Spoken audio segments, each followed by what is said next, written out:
Assalamualaikum warahmatullahi wabarakatuh. Alhamdulillahi rabbil alamin. Lahun ni'matu wa lahul fadlu wa lahus sana'ul hasan. Salawatullahil barrir rahim wal malaikatil muqarrabin ala sayyidina Muhammadin tahal amin wa ala alihi wa sahbihi at-tayyibin at-tahirin. Allahumma la sahla illa ma ja'altahu sahla wa anta ya hayyu ya qayyum taz'alul hazna idza syi'ta sahla. Allahumma 'allimna ma yanfa'una wanfa'na bima 'allamtana wa zidna 'ilma wa na'udzu bika min hali ahli an-nar. Para sahabat GSN di mana saja Anda sedang berada, dan seluruh pemirsa yang menyaksikan video ini, Alhamdulillahirabbil alamin. Pada kesempatan kali ini berjumpa lagi dengan saya masih dalam pembahasan fiqih kurban yang pada pembahasan kemarin kita membahas tentang kriteria hewan dan hewan apa saja atau macam hewan apa saja yang punya cacat, yang punya aib, yang tidak boleh untuk dikurbankan dan yang boleh untuk dikurbankan. Nah, pada kesempatan kali ini insya Allah kita akan membahas kapan waktunya untuk menyembelih hewan kurban tersebut. Bismillahirrahmanirrahim. Wa qala al-muallif rahimahullahu ta'ala wa nafa'na bihi wa bi'ulumihi wa amaddana bi amdadihi wa afadha 'alaina min barakatihi amin ya rabbal alamin. Wa waqtu adh-dhabhi min waqti salatil 'aidi ila ghurubi asy-syamsi min akhir ayyam tasyriq. Jadi muallif menjelaskan sebagaimana artinya, dan waktu penyembelihan kurban itu dari waktu sholat hari raya, maksudnya hari raya Idul Adha maksudnya, sampai tenggelamnya matahari dari akhir hari tasyrik. Nah, penjelasannya bagaimana? Waktu penyembelihan kurban adalah setelah berlalunya waktu sekira cukup untuk sholat id.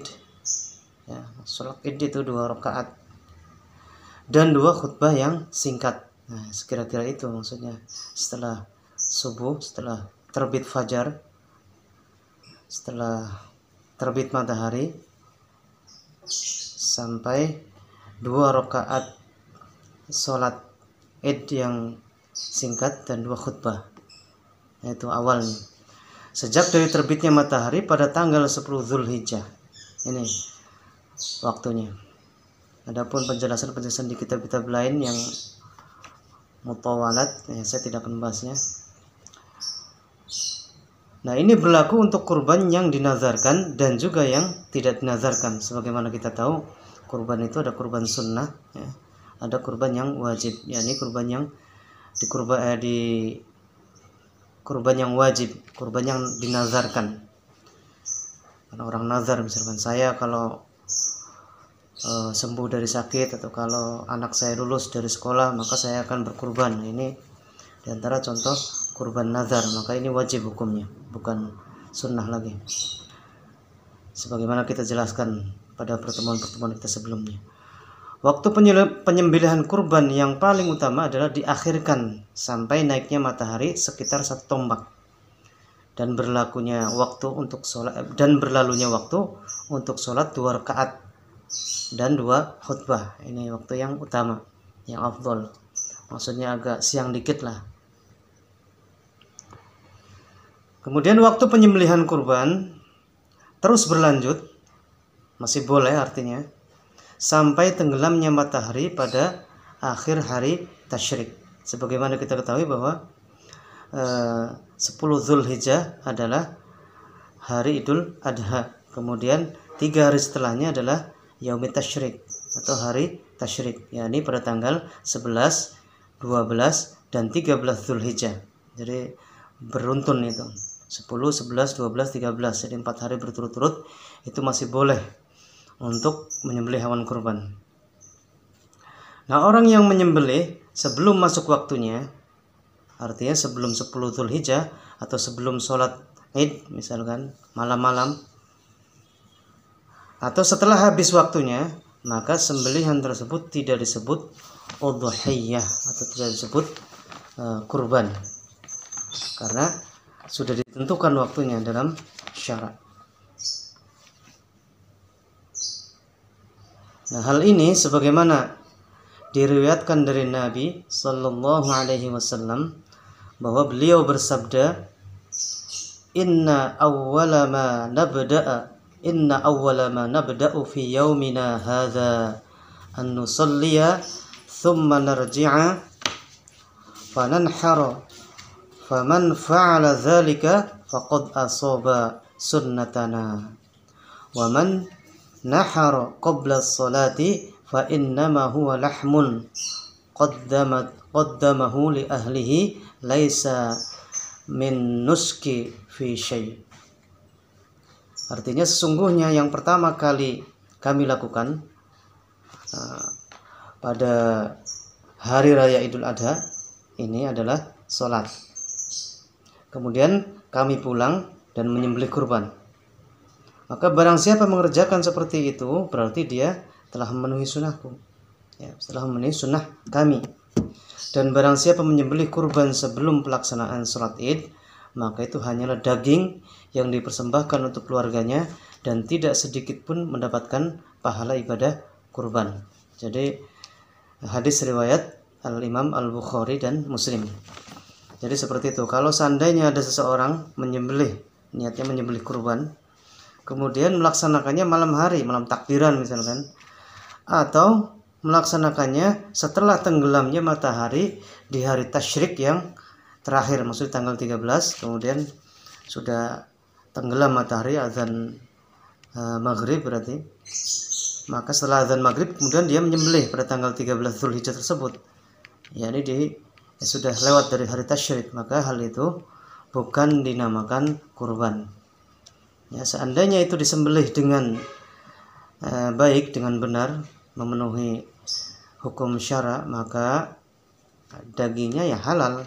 Jika disedekahkan ya mendapatkan pahala, yakni pahala sedekah saja, bukan pahala berkurban, seperti itu.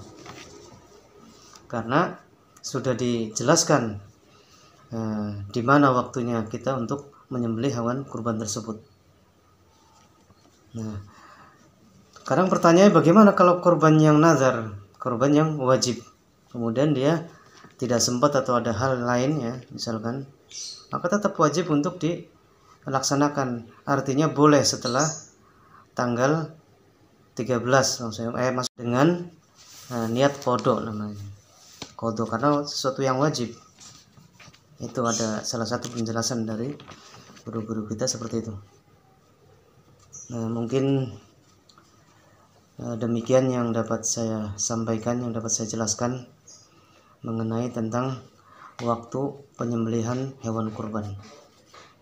Dan perlu diketahui bahwa apa-apa yang saya sampaikan bukan sekedar comot sana comot sini, atau bukan sekedar membaca tanpa ada talaqi, tanpa berguru kepada guru, maka itu tidak diperbolehkan. Kalau hanya baca kemudian disampaikan, belum pernah talaqi, belum pernah berhadapan langsung dengan guru, belum pernah ngaji, karena hal itu tidak diajarkan oleh guru-guru kita. Karena penuntut ilmu sebaiknya harus memperhatikan sanad keilmuan. Salah seorang ulama mengatakan, al-isnadu minad din, laulal isnadu laqala man sa'a masya'a. Sanad adalah bagian daripada agama ini. Seandainya orang tanpa bersanad, tanpa memiliki sanad keilmuan, maka setiap orang akan berbicara sekehendak hati dia. Apa yang ingin dia sampaikan disampaikan tanpa memperhitungkan benar dan salahnya tanpa memperhatikan perkataan itu dari siapa, tanpa ada yang bertanggungjawabkannya. Lain halnya orang yang bersanad, maksudnya mempunyai sanad keilmuan. Saya punya guru, guru saya punya guru, guru saya, terus sampai kepada Rasulullah. Nah, untuk meminimalisir kesalahan, karena diantara keistimewaan yang diberikan oleh Allah Subhanahu wa Ta'ala kepada umatnya Nabi Muhammad Sallallahu Alaihi Wasallam adalah mempunyai sanad keilmuan. Ya, buktinya sekitar 1400 tahun yang lalu setelah Nabi kita hijrah dari Makkah ke Madinah, ya, Al-Quran Al-Karim dan hadis-hadis itu masih terjaga dengan baik. Tidak ada kekeliruan atau tidak ada distorsi di dalam Al-Quran. Masih murni seperti itu sejak diwahyukan oleh Allah Ta'ala kepada Rasulullah sampai sekarang masih seperti itu Al-Quran. Sama. Lain halnya dengan nabi-nabi sebelumnya. Nabi-nabi sebelumnya, ya, seperti kitab-kitab nabi sebelumnya, yakni Taurat, Injil, ya, Zabur, ya, sudah punah. Artinya sudah tidak ada yang asli pada saat ini. Ya, perlu saya ingatkan kembali bahwa al-udhiyah atau berkurban itu, ya, untuk mendekatkan diri kita kepada Allah. Yang dimaksud mendekatkan diri itu bukan dekat secara hissi, bukan dekat secara fisik, bukan, tapi mendekatkan diri secara maknawi. Artinya taqarrub, taat kepada Allah, hanya mengharap ridha Allah Ta'ala, ya, bukan karena Allah Subhanahu wa Ta'ala bukan benda, ya. Kalau benda bisa dekat, saya dengan antum semua bisa dekat, berdekatan, bisa bertemu. Tapi Allah Subhanahu wa Ta'ala Maha suci dari segala sifat-sifat makhluknya. Allah Subhanahu wa Ta'ala, ya, Maha sempurna, ya, sempurna dari zatnya, sifatnya ataupun fi'alnya. Dan inilah akidah Ahlus Sunnah wal Jamaah yang diajarkan dari masa ke masa sampai kepada kita, yakni dengan meyakini Allah Subhanahu wa Ta'ala adanya Allah Ta'ala tidak serupa dengan semua yang ada. Allah Subhanahu wa Ta'ala tidak serupa dengan makhluknya, sebagaimana dalam Al-Quran Allah Subhanahu wa Ta'ala berfirman, laisa kamitslihi syai'. Dan Allah Subhanahu wa Ta'ala tidak disifati dengan sifat-sifat makhluknya, seperti bertempat, yang mempunyai jarak, mempunyai ukuran, mempunyai panjang, lebar dan kedalaman. Itu adalah, semua itu adalah benda. Sedangkan Allah Subhanahu wa Ta'ala bukan benda, ya. Dan Allah Subhanahu wa Ta'ala tidak bisa dibayangkan, tidak bisa dihayalkan. Karena sebagaimana dikatakan oleh salah seorang ulama, beliau bernama Al-Imam Dhunnun Al-Misri, beliau mengatakan, mahma tasawwarta bibalik fallahu bikhilafi dzalik. Apapun yang terlintas dalam benak kita tentang Allah, maka Allah Ta'ala tidak seperti apa-apa yang terlintas dalam benak kita. Tidak seperti demikian itu, tidak. Allah Ta'ala berbeda dengan makhluknya. Nah, itulah akidah atau keyakinan Ahlus Sunnah wal Jamaah. Sebagaimana disebutkan oleh para ulama, di antara salah satu sifat Allah Ta'ala yang wajib bagi Allah adalah mukhalafatu lil hawadis. Demikian yang dapat saya sampaikan. Kalau jika ada tutur kata yang kurang berkenan di hati Anda semuanya, mohon maaf yang sebesar-besarnya. Terima kasih kepada Abah Yai Mukhtar yang telah memberikan kesempatan kepada saya untuk menyampaikan ilmu agama. Barakallahu fikum wa ahsana ilaikum wa jazakumullahu khairan katsiran. Assalamualaikum warahmatullahi wabarakatuh.